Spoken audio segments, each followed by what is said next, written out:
I think like 3 months bare minimum to really just scratch the surface of hitting some type of momentum. 6 months, definitely much more. I would say 6 months to maybe really hit the stride. And then obviously the more time you add, the better. It also really just depends on the client.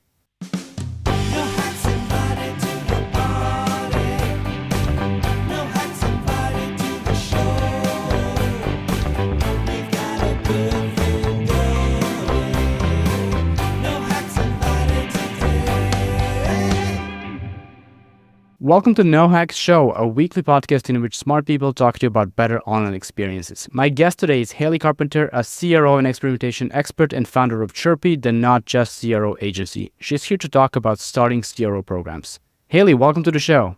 Thank you. I'm excited to be here. So great to talk to you and have you on the podcast. So, the Not Just CRO agency, what's that about? I love that, Not Just CRO agency. That's kind of ironic because it is just a CRO agency. I'm only a CRO dork. I don't like the other things as much, like SEO and PPC. I have enough to be dangerous, but I really do just like CRO, but we're different, and everyone's like, oh, we're different. That usually means nothing, but I really do try and run engagements differently, work with my clients differently. I think I have a unique consulting approach, which has arguably been a big thing that's gotten me to this point. So, I don't know. I mean, there's a lot of us out there. We all have our things, but I try and genuinely do things a little differently. So Amazing. And how young is Chirpy exactly? I've had Chirpy a little over a year now, from the beginning of February of last year. Awesome. Congratulations. Late congratulations on the anniversary then. Thank you. So today we're talking about something you've done for a lot of companies. You had your hands in a lot of CRO programs and started a lot of CRO programs over your career. So let's talk about starting CRO programs. And that's not just, there's no Google Optimize anymore to slap the snippet on and run an A/B test and call it a CRO program. Let's talk about the proper CRO programs. So 2 parts we have for this episode. The first one is your business ready for CRO? So let's talk about that first. What do you need to change in your organization to become ready for CRO? Well, the biggest thing in my head, as far as if a company is ready for CRO, starts with data volume relative to testing, I should say. And then research is a bit of a different combo that I can touch on, but everyone always gets more excited, I think, about testing, and that's usually a starting point for a lot of people in their conversation. And a lot of people are like, oh, we would love to test. We would love to test here, here, and here, and everywhere, and run 1 million tests a month, or, whatever. I'm exaggerating, but you're like, well, it's not really up to you. And if you want to, it's, do you have enough data volume to do it? If so, yes, then what does that look like?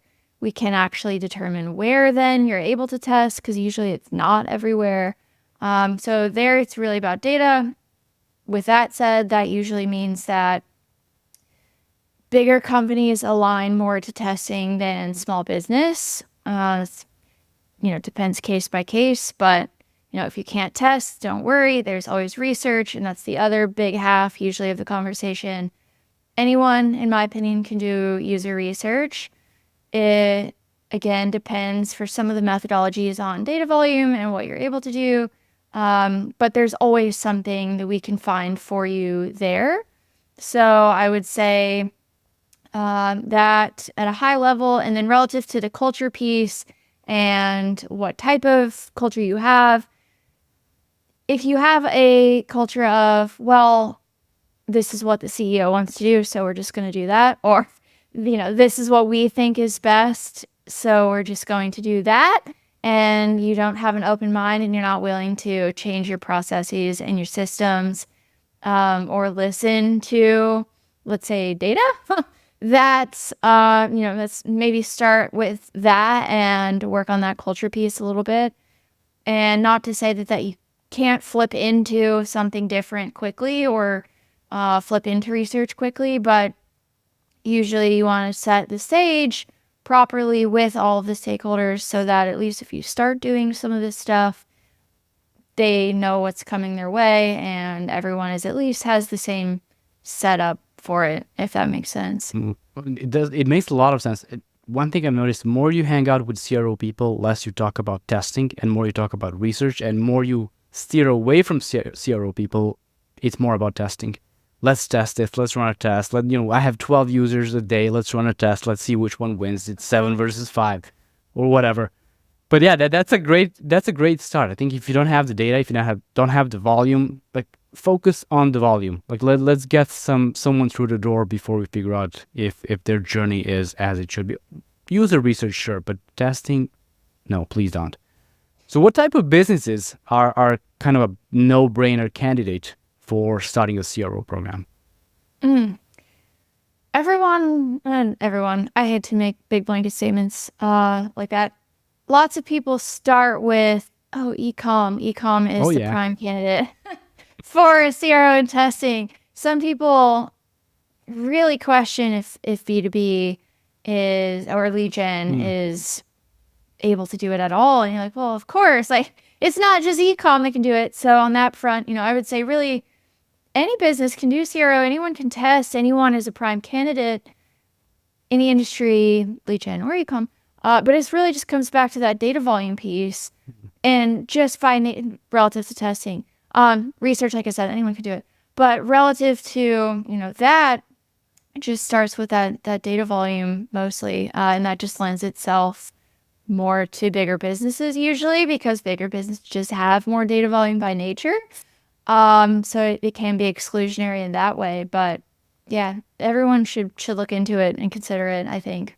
So if there's enough data volume, if there's a conversion or key event, I guess that's the cool term in 2024 if you're using Google Analytics because they just decided to flip that, you are a good candidate. And when we talk about CRO programs, sure, research is a good start, but CRO program would also be testing and testing velocity and like something that just keeps running and isn't something you do once every 5 months or whatever, right? CRO should go on forever. In most cases, I will say I know I'm harping on data volume, but that's usually the starting point that I harp on most because it's skipped so often. Granted, there are certainly other aspects that come into play, like budget. CRO is expensive. That's just what it is, especially to get really top-tier people running it. Not to say that on the smaller side, especially just in research cases, that it's has to be that expensive. I guess I mostly say that in reference to when you're testing, because you need design, dev, QA, someone to run the program, maybe a data analyst. There's all kinds of people involved, and usually you're not going to find one human that does design, development, right. QA as an analyst, and all the things. They're very difficult. I do a lot. For example, like I'm not a developer. I'm not going to develop your tests too. And so budget's a consideration. Going back to culture, that's a consideration. Because obviously you don't want to start testing or doing things if you're never going to be able to complete anything and just have things hanging out. So there are other factors. But like I said, data is usually where to start, and then you go from there. And making sure you have enough data compared to relative to testing, obviously. Now, is there let's say a business profile that's an ideal candidate for CRO program? Is it small company, small in terms of employees or a certain structure or whatever, that would be a better candidate for starting a CRO program than other types? I'm sure you could throw out some, what I would say probably are just random kind of metrics on who, but honestly, it's just so case by case. And I've been surprised a number of times where you're like, oh, they're not going to be able to do it. There's no way they have the data volume or whatever. And they have X number of employees and they're small. And then you check their data and you're like, oh, I was wrong. They have plenty. Like, you know what I mean? And so I hate to just throw that out and be like, no, companies under this size or this amount of revenue can't do it because I've been wrong. So it's just like, it's just check. And then you'll know. It always depends. Like CRO, it depends. That's the slogan of CRO, always and forever. But that's how it should be. Now, let's talk about the other part then. So research and ideation, basically starting a CRO program and then just getting it rolling. So when you get into the ideation phase, what are the common mistakes or misconceptions that businesses have? Mm. So, like you were saying, when you get away from CRO people, usually a conversation goes to testing. When you talk to CRO people, usually the conversation starts with research, if they're a good CROer. And research is really a starting point, should be, Hmm. for most things, but you'd be surprised at how often it's really not. And I feel like for years, everyone's like, data driven, data driven. It's such a buzzword, but it hasn't really caught on as much as you would think, to be honest. Yeah. And people will be like, well, we're making decisions relative to test ideas, relative to product launches, to anything in a company, based on analytics data. And they're like, we have GA4 or, heat or amplitude. And you're like, okay, I mean, that's great. That's a starting point. And I love that you have that over nothing. But really, to me, when people are like, yeah, we're doing research, we have analytics. No, you're not.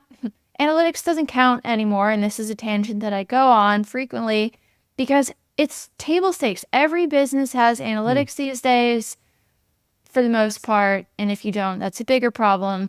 So really, for me to say you're doing research, like you have to go beyond that now.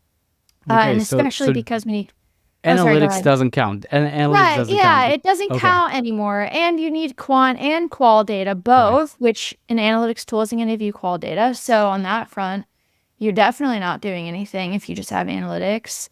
And so with that said, like, in research, whatever methodologies you're using, by methodologies, I mean analytics, user testing, heat mapping, session recordings, whatever. When you do that, you're going to get a list of findings or insights, whatever you want to call them. The more research you do, the more insights you get. A benefit of, the side note, doing more methodologies, you can start seeing patterns across different batches of insights from those and get more confident in insights. But you're going to have those, and then that's what you use to have test ideas. That's what you use to drive those. And so then let's say you find an insight in a user test that you can then back up from something in a survey, from also something in a poll, and then you find something in a heat map that backs it up. Let's say you use that insight then to drive a test idea. You should be pretty dang confident in that test idea. Granted, I say that with a grain of salt. Like, don't go get a big ego and be like, oh, well, it's definitely going to win, so we should just not even test it. Like, that idea is the best. Test it. But I'm just saying, like, you should be more confident than in that test idea than one that your colleague gave you that's just like, yeah, this is how I feel, bro. Like, I just, that's it. That's what we're going to do. I love this I just idea. saw Amazon do this. Yeah. Like, Okay.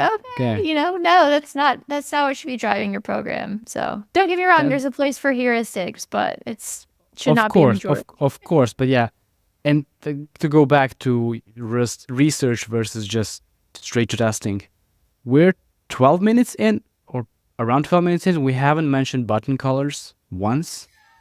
We're on a good path. This is going to be a good episode. I love it. I mean that it's a joke. People will get it. People who It's a listen to great this joke. podcast will get Everyone it. should get that.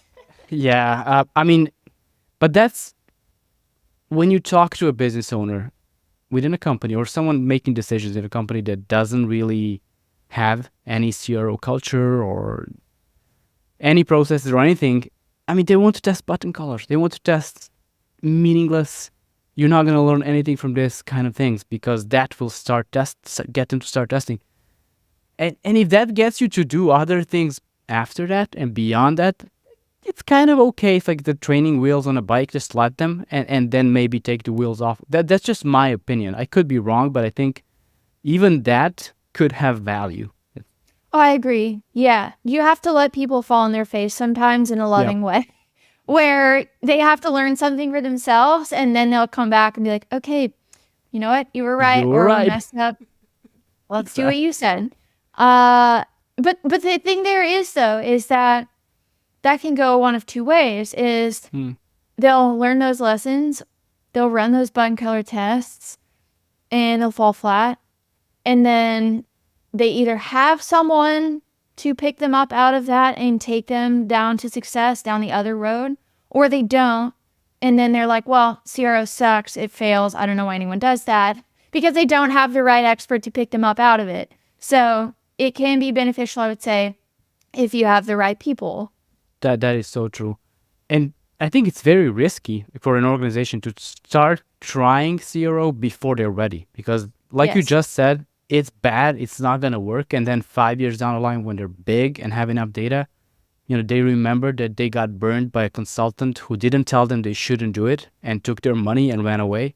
Totally. That's a horrible scenario. That's or tools. really Tools will also do or that. tools or even more. I was or they I have to go back to Google Optimize. The number of organizations that thought Google Optimize equals a CRO program, it's just in the thousands. And thank God it's gone. Like it was never supposed to be there. Some things in life are not supposed to be free because then people who are not supposed to use it will end up using it and harm their business. Google Optimize, RIP 2023. When was it? Like never again. I love how open and transparent you are about your thoughts there. Yeah. I mean, come on. Yeah. No, it's not everything should be free or an easy ride and as accessible. Not at all. Not at all. McDonald's is not healthy for you. That's kind of the same thing. That's funny. So let's talk about your research process. You did mention a little bit, but your research process and methodologies that you would use when just starting a CRO program for a client. Yeah. So I'm obviously alluded to the fact that I'm a fan of doing multiple types of research. I think definitely have both quant and qual. So just for those out there who need a quick refresher, quant data is more of what I associate with numbers and the what of something. Qual data is more of what I associate with words, voice of customer data, and the why of something. You definitely need both. And so one thing to consider for those just starting, especially if you have a lower budget, is looking for options that are cheaper tool-wise. So there are some really expensive tools or more expensive tools. There are some free tools now that are great. So for example, I love using Microsoft Clarity as a starting point. That's a little bit of a newer tool out there within the past couple of years for like heat mapping, session recordings. Honestly, they even have like a little bit of analytics data in there. And that's opposed to something like, Hotjar and Content Square Full Story, where you can step up the budget a little bit and add some other functionality. But yeah, heat map session recording is a great place to start. Analytics, of course, that doesn't really count. And then I always like surveys and polls as an entry point for some qual data and voice of customer data. There's some cheapish ways to go about doing that. Lots of teams already have email tools like, MailChimp or something like that, EngageBay, whatever. But yeah, and then you can go up to like unmoderated user testing is one of my personal favorites, but that's a little bit more expensive. Or, there's a tool like List now where you can do preference testing and first click testing and prototype testing and whatever. But it just kind of depends what your questions are. Well, I say kind of. It also depends what your questions are and what you're looking to answer. So, if some teams will come to me and be like, yeah, we don't know. We just want some insights. We have nothing and anything's great. You're like, okay. What's your answer to them? Because this is an important question because a lot of organizations will just have no idea and they look at you for guidance. Totally. So what's your answer to them? So I can start that in like one of two main ways from my perspective. One is, let's just do a bit of general discovery. Let's just do a general sort of overview of different aspects of the site with quant and qual data. So from that, you can be kind of selective and, what you want to do. That's one route. And then the other route is I can poke through the website or whatever we're looking at, find some things that I think are problem areas or just some initial questions that I have specifically to guide that as well.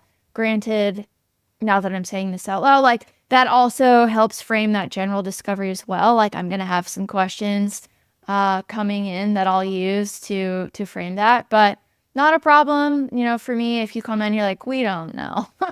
It's fine. Like I have recommendations. even if you do come in and I'm still going to have recommendations for you and opinions. So that, either way, it's a sliding spectrum, but you can start anywhere on it. Right. So when you work for a client and you're setting up a CRO program for them, what's the desired outcome? Is it something that you will keep running for them, or do some organizations want to have their own program, maybe with consulting you every once in a while, but not actively involved? Or how do Good you work? question. Also sliding spectrum.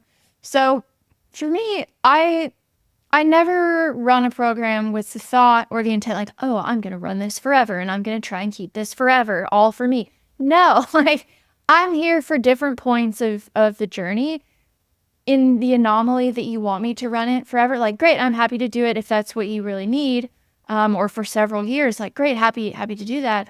But ultimately, especially because we're usually talking about bigger businesses, especially particularly to Chirpy, like I only work with large enterprise.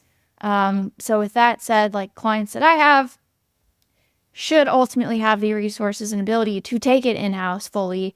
And, I'm happy, like, let's transition it to you. We'll set up a plan and all of that. Because like I said, I'm not here to try and keep it forever, but wherever you are, whether you're just starting and you need something built and we get it going, great, I'll help you from the ground up. Even if you're really advanced, I can come in and I always have things to add usually, and help you take it maybe from like 95% to 99% or 100, whatever. But even then, and in any of those, like you can still take it and run with it with whatever I give you. I mean, you didn't start your own consultancy so you can work on any single project forever. Like, I guess no one does that. I don't think they should. I mean, it's not. Yeah, I mean, I don't think so. It gets boring also. I mean, if we're being honest, people, like, being stuck in a project for 5 years, like, just go work for them directly. Like, what are you doing? Yeah, it depends. If it's something I really like, like I'll run it for, I've seen clients stay for, like 7, 8, 10 years. That's great. I'll do it. But like, even then they're not going to stay forever. But yeah, I mean, especially for someone like me, it sounds like we're similar in that. I do get bored. Like, that's part of why I'm not on an in-house team, is because I like to mix it up and have different things going on. So 100%, 200%. The last question for today, it's about how long it takes to start and get it running, like fully running a CRO program. It depends, because CRO, it depends. I get that, but there's some time frames you can give me. Yeah, totally. I think like 3 months bare minimum to really just scratch the surface of hitting some type of momentum. 6 months, definitely much more. I would say 6 months to maybe really hit the stride. And then obviously the more time you add, the better. It also really just depends on the client, the culture, what you're working with, and different factors. Can it be faster? Sure. Can it be slower? Sure. But yeah, I think like 3 to 6 months really to start hitting the beginning stride. Because it also takes time to get the initial research done too, right? Like most of my clients come in and we have to do a good bit of research to start out, which takes a month or two usually on the fast side. So yeah. That's a really good point. So for anyone listening who needs their CRO program up and running by the end of 2024, they should go to your website and just get in touch with you today. So what is the best way for people to get in touch with you? You can go to my website, submit a contact form. You can email me at haley@mychirpy.com. You can DM me, connect with me on LinkedIn. You can text me. You can call me 512-200-3510 any time of day. Anyway, it's fine. That's awesome. All the links, except for the phone number, all the links will be in the episode notes and description, so people will find you after this.